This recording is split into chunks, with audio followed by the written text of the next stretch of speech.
как я люблю говорить, через призму времени и цифр. Постараемся совместно с вами разобраться в процессах, которые я наблюдал на рынке жилой недвижимости целого причерноморского региона благодаря статистическим данным, которые мне любезно предоставляет компания Olymp Consulting. Итак, друзья, перед вами карта. Расскажу, как пользоваться картой. Много цифр здесь, буквочек. Значит, на карте это краткосрочные процессы длиною в 1 месяц, то есть колебательные процессы. Мы проговорим о городе Николаеве. Город Одесса, я повторюсь, я уже записывал видео, оно будет вверху, вот там пальцем показываю вверх. Так, да, вы можете посмотреть, там, по-моему, на второй или на третьей минуте появится. Итак, смотрим, что же произошло с городом Николаевом, или точнее с недвижимостью. Начнем с населения, друзья. 486 тысяч – это довоенное население. Достаточно крупный город был. И, естественно, сейчас население, я так думаю, что убавилось, может, даже в 2 раза. Ну, кто меня смотрит из Николаева, напишите, будет интересно. Понятно, что вы точно цифру не знаете, но визуально можно все равно определить, больше людей живет или меньше. Я предполагаю, что 250-300 осталось сейчас в городе. Количество предложений, друзья, на рынке жилой недвижимости, это первичный и вторичный рынок, 8830 объектов жилой недвижимости, что на 1,2% меньше, чем это было у нас в феврале месяце. Ну, это, возможно, связано с отключениями, так сказать, электричества. Нет электричества, нет интернета. Ну и понятно, что не всегда у людей есть возможность выставлять для продажи свои, так сказать, объекты жилой недвижимости. А напомню вам, я собираю или мониторю, правильно это называется, рынок по предложениям. То есть все крупные интернет-порталы попадают в мое поле зрения. И еще, друзья, обратите внимание на количество выборки. Это 8830 объектов жилой недвижимости. То есть это очень даже себе, ну кто знает, знаком со статистикой, это ну, репрезентативная выборка. Здесь достаточно большой статистический массив данных, причем это однородная выборка, то есть релевантная. Здесь попадает только определенного класса жилье. Поэтому друзья, которые мне пишут, что ну что такое подешевела недвижимость или подорожала на 0,5%, это ни о чем. А я вам скажу, друзья, что если бы недвижимость дорожала или дешевела за месяц по 10% или по 5%, вот это было бы интересно. Интересно с точки зрения логики. То есть пересчитайте полностью квадратный метр, который подешевел на 10% за 1 месяц, и вы просто увидите, что так не может себя вести рынок недвижимости. Это не спекулятивный рынок. Сейчас мы говорим о вторичном рынке. Первичный рынок, да, там перед войной были портфельные инвесторы, которые хотели подзаработать. Но видите, как получилось все. Кстати, а я предупреждал. До войны за 2 года говорил не о том, что будет война, а о том, что будет коллапс на рынке недвижимости, так как рынок надувался как мыльный пузырь, и этому были все предпосылки. Макроэкономические показатели, состояние экономики об этом говорили. Можете проверить, в открытом доступе есть у меня все эти видео записаны.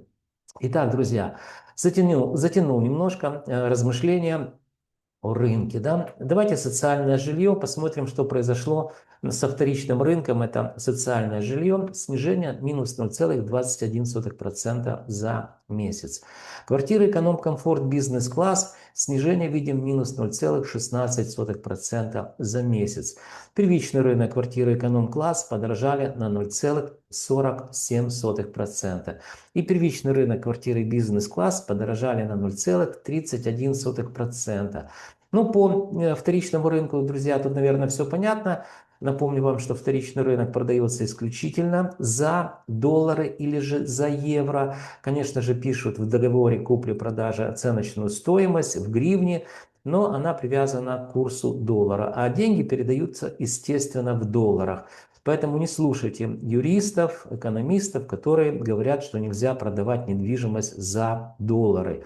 Ну, наверное, они просто слишком молоды и ни разу ничего не покупали, не продавали. Я представляю, как потом человек с мешком из гривен, да, бегает по обменникам и меняет это все на доллар или на евро.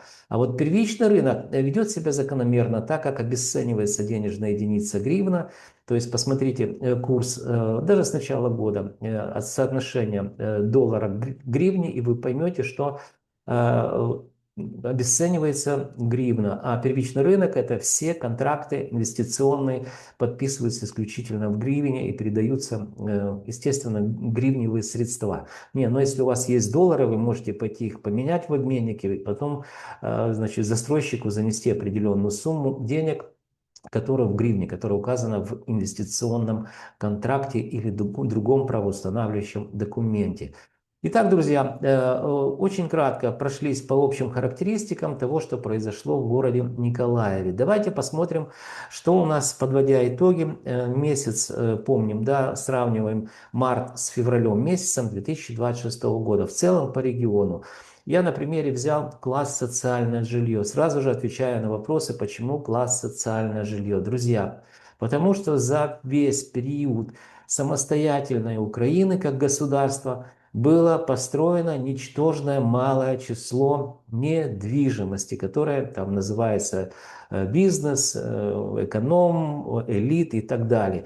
Для того, чтобы вам было понятно, в структуре эксплуатируемого жилья всего лишь 10, чуть больше процентов, там до 15, сейчас я думаю, что меньше. Это именно новое жилье. То есть даже пускай это будет 15%, то есть мы понимаем, что 75% это жилье, которое было построено при Советском Союзе. Именно поэтому через самый большой класс рынка недвижимости легче наблюдать за процессами, как длиною в один месяц, так длиною в один год и больше. Поэтому я привожу класс социальное жилье. Надеюсь, я ответил на ваши вопросы. Видим, Одесса 732 доллара за месяц подешевела минус 0,27%. Город Николаев 478 долларов за квадратный метр за месяц подешевел на 0,21% квадратный метр в городе Николаеве. И среднее арифметическое число в целом по региону, напомню, Херсон мы не исследуем, данные у меня есть, но там беда-беда. Друзья, там просто рынок недвижимости стирается, что называется, в ноль. Поэтому среднее арифметическое по региону это у нас 605 долларов за квадратный метр. Да, и конечно же, спасибо, друзья, меня смотрят люди, умные люди. Вот здесь до войны видим, да, вот эта часть, это автономная республика Крым. В простонародье просто Крым называли, но многие люди, даже возраста уже такого, наверное, как я, наверное, не помнят, да, напомню, мне 60 лет. Не помнят, что это была автономная республика Крым. И какая-то женщина мне написала, я так понимаю, очень умная, и она, в общем-то, так меня поправила. Андрей, я говорил о том, что автономная республика Крым имела свой парламент. Это когда была ну, частью Украины и имела своего президента. И вот она мне поправила, говорит, Андрей, президент был как бы один, Украины, и парламент подчинялся, естественно, украинскому парламенту, который находится в Киеве. Я все-таки помню, что первый, там, по-моему, всего лишь один год был такой Мешков. Это президент Автономной Республики Крым. Посмотрите, найдете в Википедии, он оставил после себя след. Поэтому, друзья, видите, как шагреневая кожа. Сначала Крым не наш стал, да, сейчас на меня начнут там кидаться, плеваться, друзья. Но мне все равно наш, он не наш, фактически он не наш. Теперь Херсон практически исчезает с лица земли, рынок недвижимости, я имею в виду. Мы сейчас говорим о рынке недвижимости исключительно, да. И вот осталось только два города: Одесса, Николаев. Естественно, Одесская область и Николаевская область. Напомню вам, вот смотрите, здесь по карте очень хорошо видно. Николаевская область — это прифронтовая область. Почему прифронтовая? Кажется, Николаев далеко. Но вот здесь вот это показываю. Кимбургская коса. Я когда-то жил в городе Очаково. Видите, вот здесь. Это Николаевская область, хорошо знаю. Мы переправлялись на катере на Кимбургскую косу, великолепные пляжи, в общем, загорали, да, с детьми, ну, было здорово.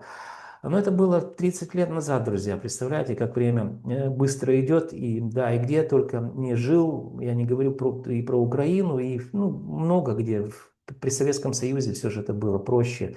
Тем более я активно, в общем-то, передвигался по этому Советскому Союзу. Но не помню такой задницы, действительно, уж простите меня, в которой сейчас оказалась страна, в которой я прожил последние 30 лет. Это печально. Так вот, Николаевская область, еще раз повторюсь, это приграничная область, прифронтовая, и поэтому здесь мы видим отрицательную динамику снижения стоимости квадратного метра.